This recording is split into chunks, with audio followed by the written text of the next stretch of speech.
Nah, salah satu jurnalis dari media korektif merekam secara diam-diam tentang kebocoran tersebut, dan ada juga seorang reporter yang berada di lokasi dengan cara menyamar dan check-in di hotel menggunakan nama palsu. Nah, lalu ada lagi seorang jurnalis yang juga bersiaga di depan hotel dengan menyewa sebuah rakit yang berada tepat di sudut jalan sehingga fotografer bisa mengambil foto yang memperlihatkan situasi ketika pertemuan tersebut terjadi. Yo geng, tekan tombol subscribe geng. Hey yo, what's good? Welcome back to Kamar Jerry.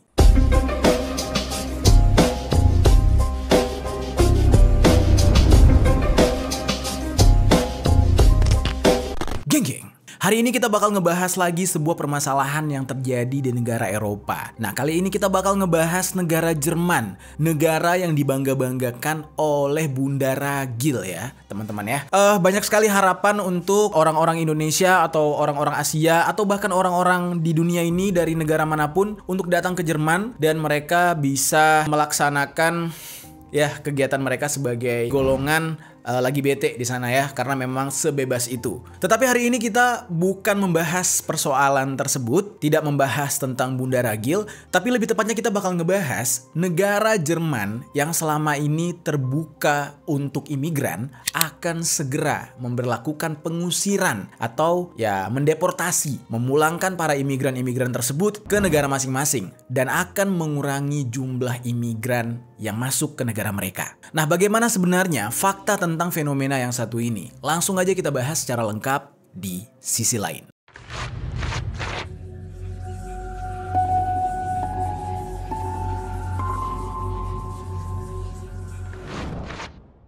Officially, the party calls for faster deportations of declined asylum seekers and illegal immigrants. Ich habe Angst, dass meine Kinder nicht in einem demokratischen Deutschland.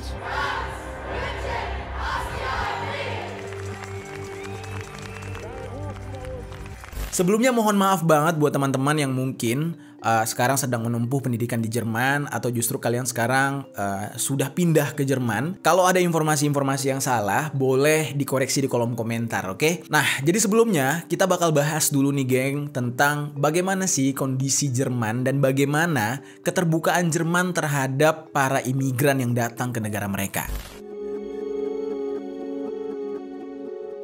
Jerman merupakan sebuah negara Eropa yang saat ini sangat terbuka. Contohnya, banyak sekali mahasiswa-mahasiswa yang menempuh pendidikan di sana. Karena memang dikabarkan kalau kualitas pendidikan di sana itu bagus dan juga banyak yang gratis. Negara Jerman bisa menerapkan biaya pendidikan gratis di negara mereka itu karena negara mereka menerapkan pajak penghasilan yang cukup tinggi. Jadi pajaknya tuh mahal. Nah, tapi ingat nih satu hal, pajaknya tinggi, namun pemerintahnya nggak korupsi. Semua pajak yang ditarik dari masyarakat, dari para pengusaha, itu dialokasikan dengan benar untuk biaya pendidikan. Ya bedalah dengan sebuah negeri di atas awan yang kita tahu gitu ya. Pajaknya semakin banyak, tapi infrastruktur tidak berkembang. Infrastruktur tidak maju, malah banyak yang bobrok gitu. Nah itu ya sebuah negara di ujung neraka sana lah pokoknya gitu ya. Terus geng, dari hasil alokasi pajak yang diterapkan secara merata oleh pemerintah mereka, sehingga warga Jerman itu mendapatkan fasilitas publik, pendidikan, kesehatan, dan hal-hal lainnya sampai ke hiburan sekalipun, itu kualitasnya sangat-sangat baik. Jadi ibaratnya walaupun gratis tapi kelasnya premium. Jadi nggak perlu bayar mahal untuk mendapatkan kelas yang premium. Yang gratis pun di sana premium. Jadi di sana nggak ada tuh warga Jerman yang mengeluhkan, udah bayar pajak mahal, tapi fasilitas kok nggak bagus. Jalan kok bolong-bolong. Jalan kok bisa dipakai buat mancing. Nah, tuh nggak ada di sana. Lalu selain yang gue sebutkan tadi, Jerman ini adalah sebuah negara yang menjunjung tinggi HAM, hak asasi manusia. Namun, saking tingginya mereka menjunjung HAM, ya ada sedikit negatifnya, yaitu maraknya perkembangan komunitas lagi bete di sana. Dan ini benar-benar meningkat pesat. Dan juga sebagai bukti kalau Jerman menjunjung tinggi HAM, yaitu semakin banyak komunitas Yahudi yang kembali tinggal di Jerman. Yang mana sejauh ini kan yang kita tahu, umat Yahudi yang ada di Jerman tuh dibantai-bantai sama ya Pak Kumis waktu itu kan. Nah justru sekarang udah enggak.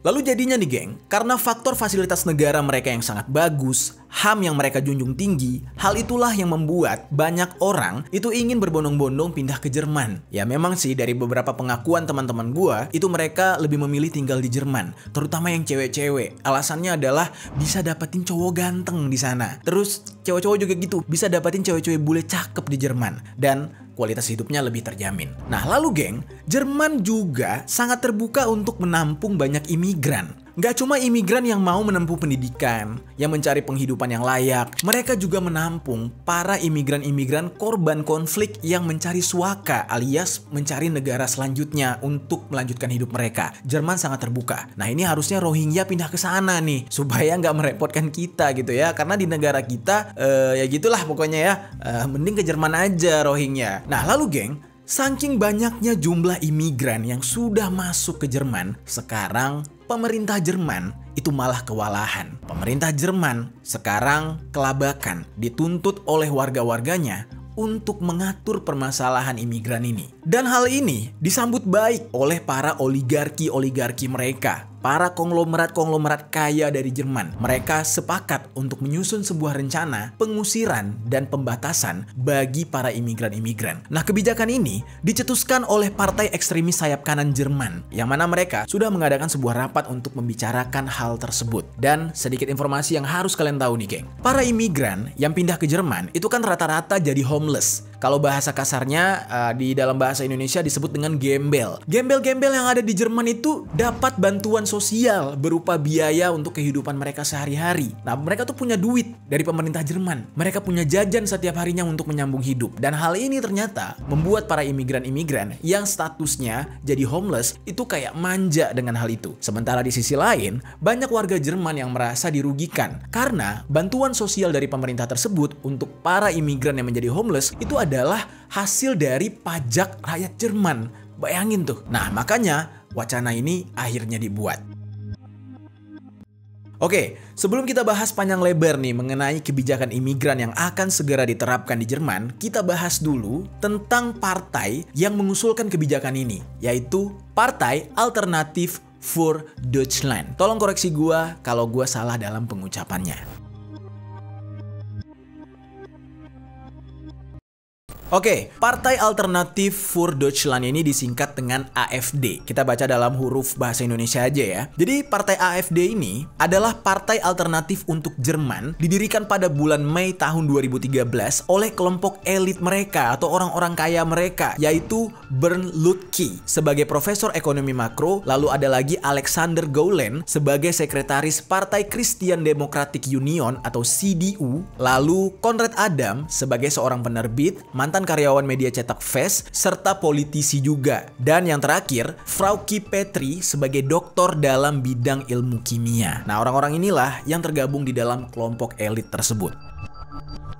Nah, awalnya Partai AfD ini lahir untuk menentang kebijakan pemerintah federal Jerman mengenai krisis utang Eropa. AfD ini menyatakan kalau euro itu tidak cocok lagi untuk menjadi mata uang negara-negara Uni Eropa. Dan juga negara-negara yang berada di selatan Eropa akan tenggelam di dalam kemiskinan karena tekanan kompetitif mata uang euro. AfD sendiri merupakan partai sayap kanan nih, geng. Partai sayap kanan dan konservatif nasional baik dari segi sosial ekonomi dan sosial kultural. Nah, AfD sendiri mendefinisikan partai mereka sebagai partai liberal dan konservatif yang melindungi kedaulatan, identitas barat, dan negara Jerman yang damai, demokratis, serta berdaulat. Partai ini hadir sengaja untuk mengkritisi Uni Eropa dan integrasi negara-negara Eropa yang biasanya disebut sebagai Euroskeptisme.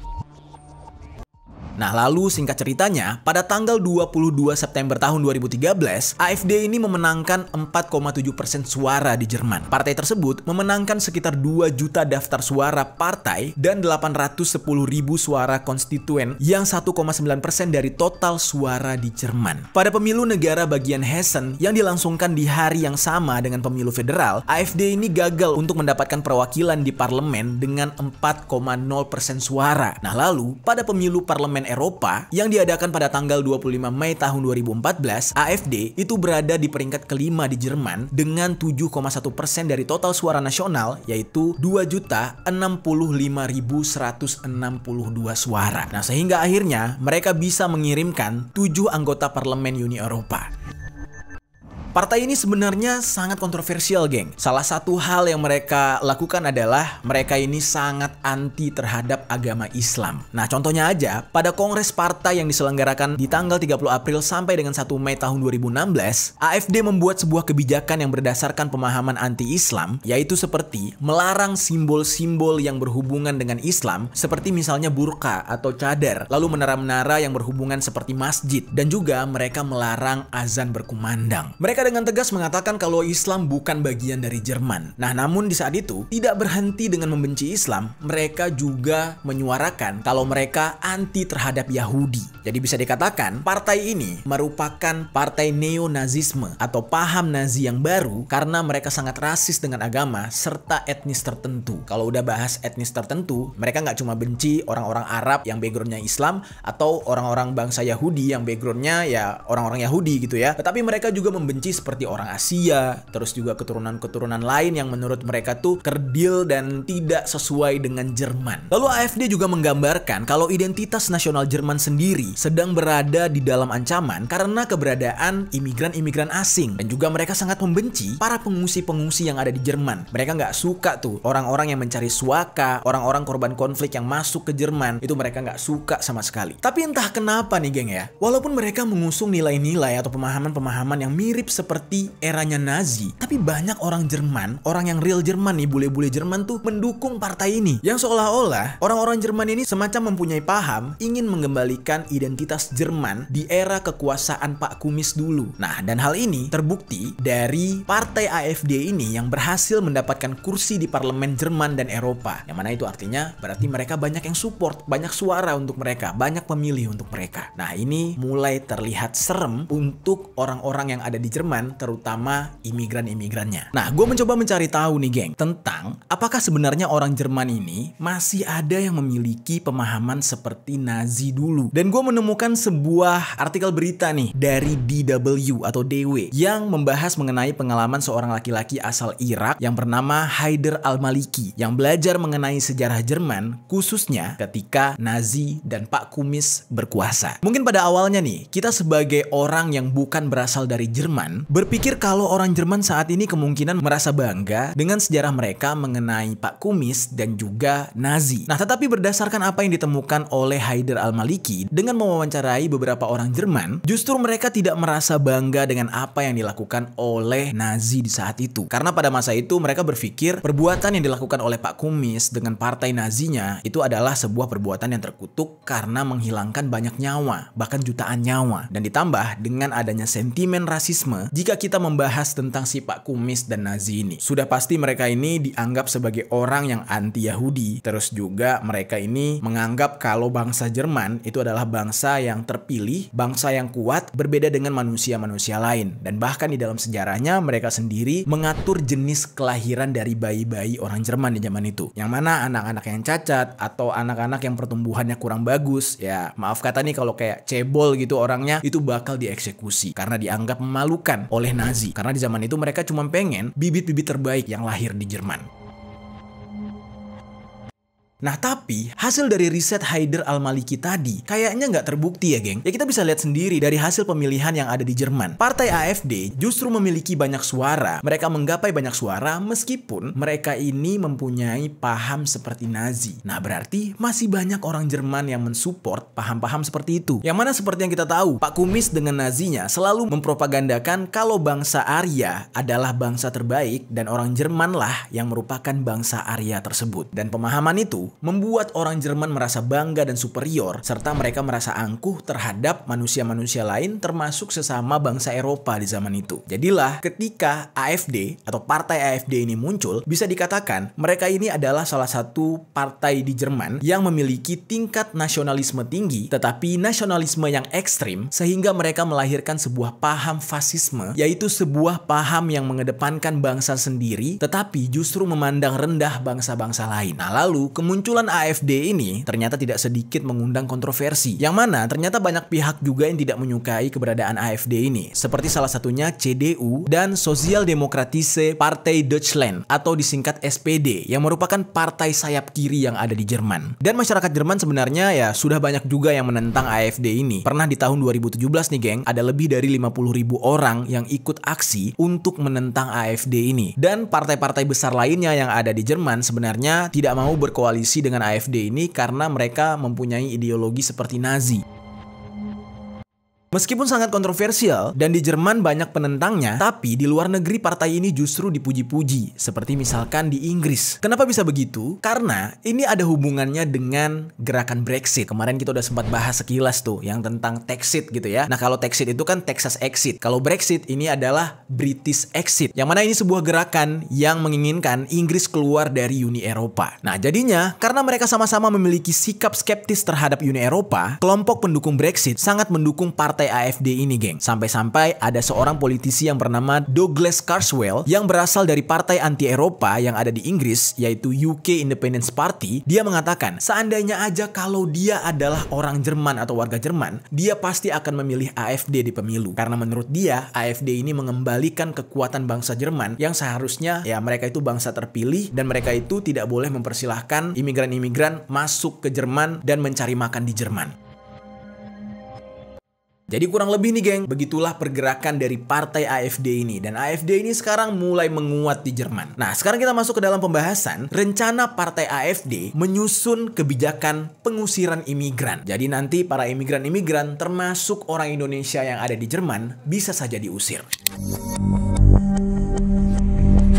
Jadi geng, ada sebuah media di Jerman yaitu Korektif. Mereka ini merilis sebuah berita mengenai sebuah pertemuan rahasia nih geng. Pertemuan rahasia ini antara pejabat partai AfD dengan para pengusaha-pengusaha kaya atau bahasa lainnya tuh oligarki. Orang-orang yang punya banyak duit di Jerman pada tanggal 25 November tahun 2023. Jadi sistem pertemuannya itu, mereka itu masuk secara bergantian di dalam sebuah ruangan makan yang ada di sebuah hotel. Jadi totalnya itu ada sebanyak 24 orang secara bergantian keluar masuk. Hotel tersebut berada di dekat Potsdam, sebuah kota yang ada di Jerman. Di antara 24 orang yang keluar masuk tadi, itu beberapa di antaranya mereka adalah anggota dari AfD. Dan ada yang berasal dari gerakan identitarian, yang mana gerakan identitarian ini merupakan sebuah gerakan yang mempercayai kalau orang-orang Eropa berasal dari etnis yang homogen dan eksklusif. Ya kurang lebih kayak selama ini kita membicarakan bangsa Yahudi, yang mana mereka merasa kalau mereka itu bangsa terpilih, bangsa yang kualitas otaknya lebih tinggi. Nah, identitarian ini sama kayak gitu. Mereka tuh beranggapan ya gue lebih gagah dari orang-orang lain, dari manusia-manusia lain di muka bumi ini. Dan identitarian ini sayangnya sekarang eksistensi mereka agak terancam dikarenakan banyaknya orang-orang di Jerman yang tadinya nggak beragama atau ateis gitu ya, lebih memilih untuk memeluk agama Islam. Atau dengan kata lain, ya eksistensi mereka terganggu gara-gara pengaruh Islamisasi. Dan hal itulah yang membuat mereka sangat membenci Islam.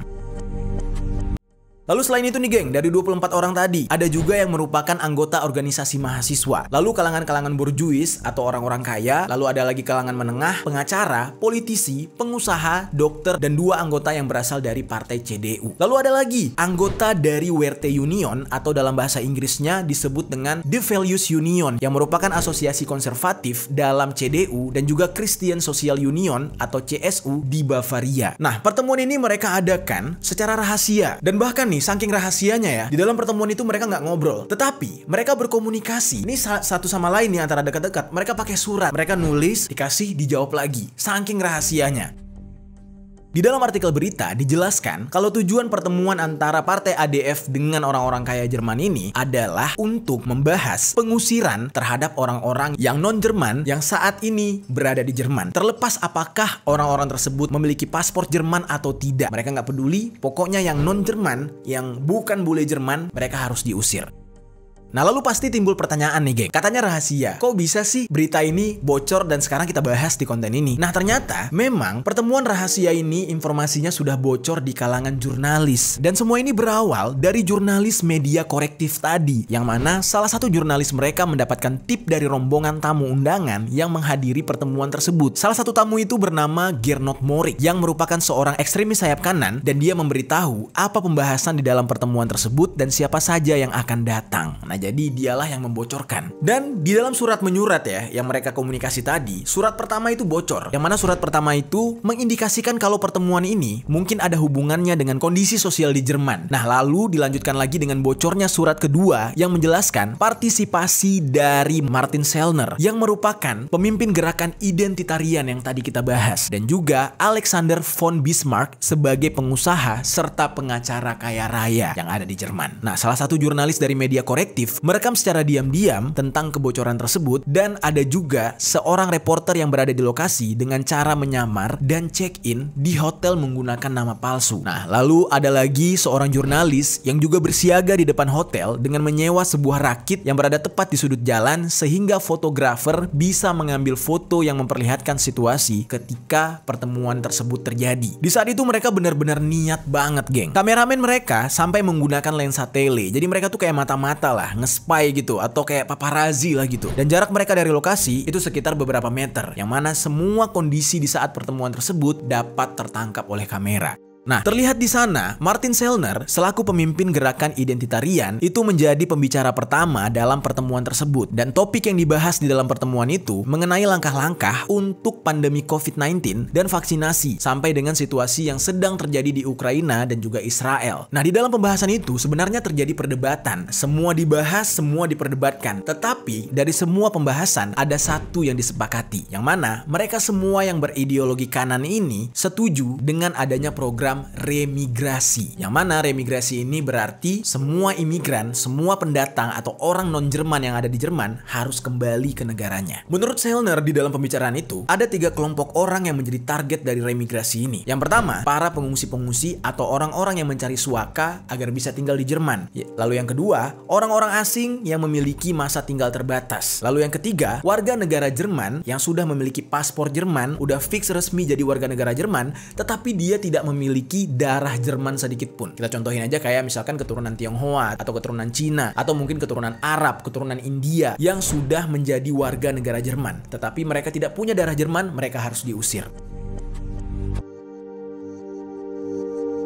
Dasar pemikiran ini sebenarnya sangat bertentangan dengan undang-undang yang ada di Jerman. Pemikiran Sellner ini kan ya mengenai ras gitu ya. Orang-orang yang bukan ras Jerman, bukan berdarah Jerman, nggak boleh ada di Jerman, harus diusir. Nah, di dalam undang-undang mereka sebenarnya dibahas tentang kewarganegaraan dan kesetaraan. Jadi nggak bisa tuh memandang ras kayak gitu. Siapa aja boleh kok jadi warga negara Jerman. Nah, tetapi pemikiran Sellner ini benar-benar anti terhadap orang-orang yang tidak berdarah Jerman. Di dalam pertemuan itu semuanya setuju. Semua orang-orang kaya, terus anggota partai AfD itu setuju dengan ide tersebut untuk mengusir semua orang-orang non-Jerman. Lalu setelah semuanya setuju, barulah mereka berdiskusi nih, geng. Bagaimana cara mengeksekusinya? Gimana ya cara kita segera mengusir orang-orang non-Jerman ini? Karena udah pasti ya langkah-langkahnya nggak akan mudah. Salah satu tamu yang mempertanyakan cara mengeksekusi langkah-langkah dan ide ini adalah Silke Schroeder. Koreksi gua kalau salah dalam pengucapan. Yang mana dia ini merupakan seorang pengusaha real estate, orang super kaya di Jerman dan anggota Dewan Asosiasi Bahasa Jerman yang berafiliasi dengan CDU. Nah, dia mempertanyakan bagaimana bisa mengusir seseorang yang memiliki paspor Jerman tadi. Yang mana kan dia udah resmi jadi warga negara Jerman. Dan dia bilang, ini nggak mungkin banget kita bisa usir. Gimana caranya? Apakah harus dieksekusi? Harus dihilangkan nyawanya atau gimana? Dan pertanyaan itu dijawab oleh Sellner. Dia bilang, kita harus memberikan tekanan bagi masyarakat agar bisa beradaptasi dengan mengesahkan undang-undang yang dibuat khusus untuk menerapkan remigrasi ini atau menerapkan pengusiran terhadap orang non-Jerman ini. Jadi nanti mereka akan membuat undang-undangnya, disusun, dan orang-orang Jerman harus setuju, dibuat setuju, didoktrin untuk setuju dengan undang-undang tersebut. Nah, Sellner juga mengatakan kalau rencana ini bukanlah rencana yang bisa dilakukan dengan cepat, melainkan ini merupakan sebuah proyek jangka panjang yang mana setidaknya membutuhkan waktu 10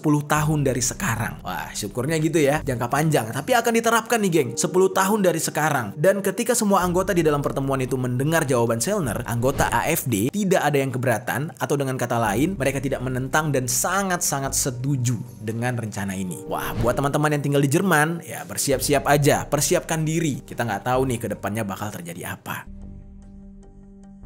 Oke, sekarang kita masuk nih ke dalam pembahasan bagaimana sih sebenarnya kondisi imigran-imigran atau orang-orang pendatang yang ada di Jerman.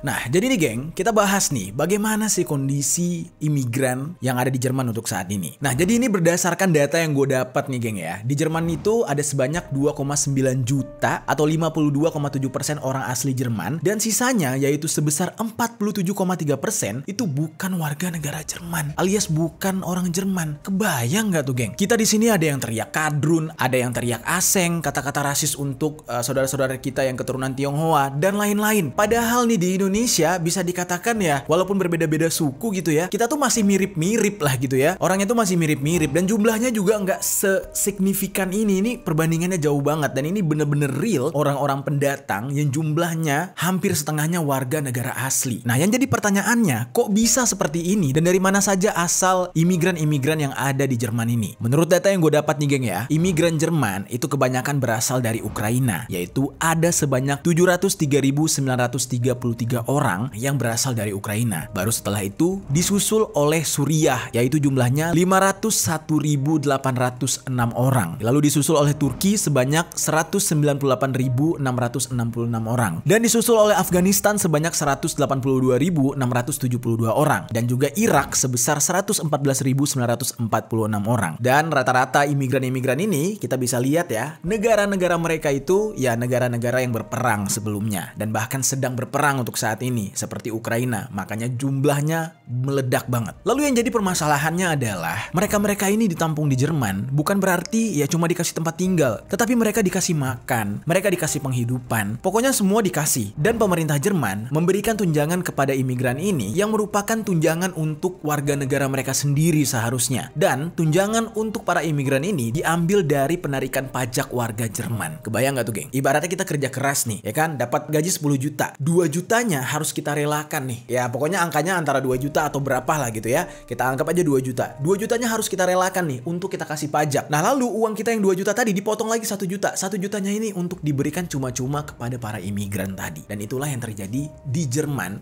selama ini. Nah, berdasarkan statistik Badan Ketenagakerjaan Federal Jerman pada bulan Juni tahun 2023, yang mana ketika itu ada sebanyak 5.489.910 orang imigran yang tinggal di Jerman dan mereka mendapatkan tunjangan warga negara. Ibaratnya mereka homeless, mereka nggak punya kerjaan, nganggur, tapi dapat uang sosial cuma-cuma. Dan tidak tertutup kemungkinan juga bagi warga negara asing yang sedang menuntut ilmu atau bekerja di sana. Jadi misalkan kayak mahasiswa-mahasiswa, mereka juga dapat tunjangan tersebut. Nah, inilah yang menjadi celah bagi partai sayap kanan, ya salah satunya AfD tadi, untuk mengkritisi kebijakan pemerintah Jerman. Jadi wajar aja banyak warga Jerman yang mendukung AfD ini karena warga Jerman tuh kan merasa dirugikan. Andai aja itu uang pajak mereka tidak diberikan sebagai penunjang atau bantuan untuk para imigran, ya otomatis mereka akan mendapatkan uang tunjangan yang lebih banyak, tidak perlu dibagi-bagi, dan juga infrastruktur negara mereka akan lebih wah lagi. Dan di dalam hal ini, partai-partai sayap kanan ini mencoba memprovokasi dengan mengatakan pemerintah federal Jerman untuk saat ini lebih pro atau lebih memprioritaskan warga asing atau imigran dibanding dengan warga Jerman sendiri. Yang mana artinya, sepiring nasi satu orang warga negara asli Jerman itu harus dibagi dua dengan imigran yang sebenarnya tidak ada hubungan darah dengan mereka. Dan itulah yang membuat warga Jerman jadi setuju nih dengan partai sayap kanan tersebut. Jadi analoginya nih geng ya, semisalnya undang-undang untuk remigrasi atau pengusiran imigran yang ada di Jerman ini berhasil dilakukan dan imigran-imigran ini berhasil ditendang, dikeluarkan dari Jerman, itu artinya tunjangan-tunjangan yang tadinya diberikan kepada mereka nantinya bisa dialokasikan sepenuhnya kepada rakyat Jerman dan orang Jerman bisa mendapatkan tunjangan lebih besar dibandingkan sebelumnya. Jadi semua warga keturunan Jerman yang asli jadi lebih kenyang dibandingkan sekarang. Namun hanya saja nih geng, untuk mengusir imigran-imigran itu dari Jerman, walaupun yang melakukan tuan rumah sendiri, orang Jerman sendiri, akan sangat sulit. Karena mereka tidak bisa sembarangan diusir berdasarkan hukum yang ada di Jerman. Mereka tidak bisa dideportasi kalau mereka sedang dalam kondisi sakit yang serius. Terus juga dokumen-dokumen mereka yang kurang, seperti paspor dan juga hal lain sebagainya. Dan yang lebih gilanya adalah banyak dari imigran ini yang dengan sengaja membuat penyakit mereka sendiri dan juga membakar dokumen-dokumen mereka sendiri. Jadi banyak tuh para imigran yang udah masuk ke Jerman, mereka paspornya dirobek, dibakar, supaya Supaya apa? Supaya mereka tidak bisa diusir, tidak bisa dideportasi lagi. Ya karena udah nggak ada paspor. Jadi ibaratnya mereka itu adalah orang-orang yang tidak mempunyai kewarganegaraan. Jadi ya non negara lah gitu. Dan jika kebijakan undang-undang remigrasi tadi berhasil disahkan, maka ini akan menjadi masalah besar. Karena berbicara tentang imigran, ya isinya bukan cuma pengungsi-pengungsi tadi, bukan cuma korban perang. Kan ada juga nih imigran warga negara asing yang datang ke Jerman untuk bekerja dan untuk belajar. Ya kita contohkan salah satunya adalah ya Presiden Habibie. Presiden Habibie ke Jerman ya untuk belajar, dan bahkan Presiden Habibie tuh berjasa nih untuk sektor transportasi Jerman. Ya kan? Nah, tapi mereka nggak peduli. Partai sayap kanan ini akan mengusir siapapun yang bukan berdarah Jerman. Yang mereka fokus itu adalah rasnya, bukan jasanya. Dan perdebatan tuh semakin alot. Karena nih geng, imigran-imigran atau warga asing yang bekerja di Jerman, selama mereka bekerja di sana mereka membayar pajak. Bayangin nih kalau mereka terdampak karena kebijakan remigrasi itu. Berarti selama ini mereka membayar pajak itu nggak ada artinya. Karena walaupun pendapatan mereka dipotong, mereka dianggap tidak keturunan Jerman. Jadi pajak mereka itu ya udah buat pemerintah Jerman aja gitu. Dan akan dibagikan kepada warga negara Jerman. Nah tetapi di sisi lain ini akan merugikan pemerintah Jerman. Karena mereka akan kekurangan pemasukan dari pajak apabila mengusir para pekerja imigran atau orang asing ini. Bahkan tidak hanya mempengaruhi pajak mereka, aktivitas perekonomian negara tersebut jadi berkurang karena orang-orang asing yang bekerja di Jerman itu kan secara tidak langsung mereka ini adalah penggerak ekonomi Jerman. Nah disinilah rencana remigrasi ini mulai menuai pro dan kontra, jadi mulai agak membingungkan gitu geng. Mau dilanjutkan atau enggak? Tetapi partai sayap kanan tetap bersikeras mereka harus melanjutkan pengusiran terhadap para imigran atau orang asing non-Jerman.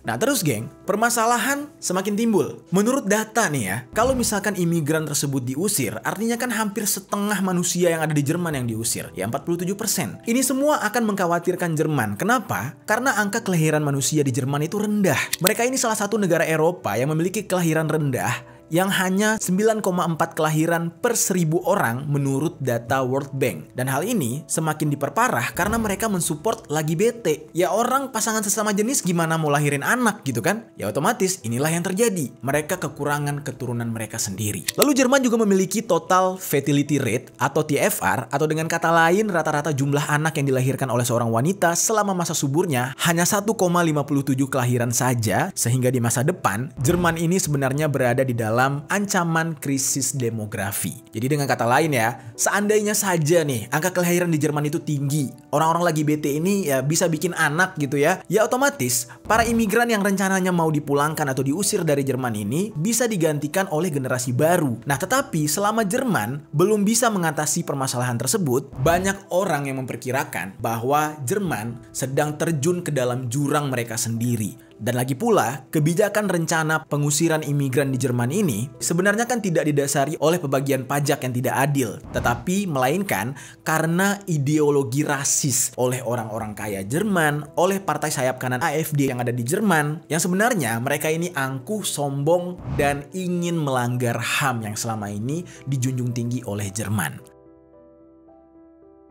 Nah, jadi kurang lebih kayak gitu, geng. Jadi, ya kemungkinan pengusirannya ada, tetapi saat ini Jerman masih bimbang mau diterapkan atau enggak tuh pengusiran terhadap imigran asing atau warga negara asing yang ada di Jerman.